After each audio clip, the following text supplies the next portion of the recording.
Have you ever felt like you're in a spiritual rut? Maybe you've drifted a bit, and, it's time for a reset. That's exactly where we find Jacob in Genesis chapter 35. After all the drama with his sons in Shechem, God speaks to him directly. He says, "Go up to Bethel and settle there." Why Bethel? Bethel means house of God. It's the very place where Jacob, decades earlier, had his famous dream of a stairway to heaven while fleeing from his brother Esau.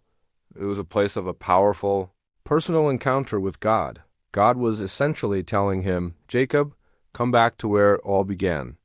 Remember your first love, your first encounter with me." So what does Jacob do? He doesn't just pack his bags. He tells his entire household, "Get rid of the foreign gods you have with you, and purify yourselves and change your clothes." This is huge. After living among other cultures, they had picked up idols and pagan practices. Jacob knew you couldn't go back to the house of God while still holding on to the things of the world. It's a call to spiritual spring cleaning.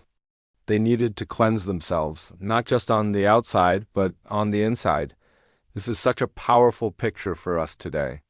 Sometimes we need to get rid of the foreign gods in our own lives. What are those things we've allowed to take first place over God?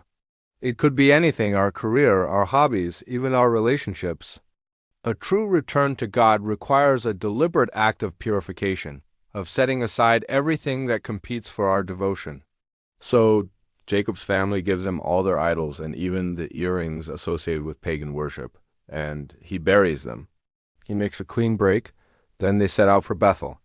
And notice this incredible detail: a terror of God fell on the surrounding towns, so no one dared to attack them. When they were obedient and aligned with God's will, God himself provided a shield of protection for their journey. What an amazing promise for us too.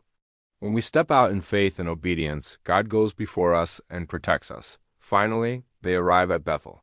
Jacob builds an altar, just as God commanded.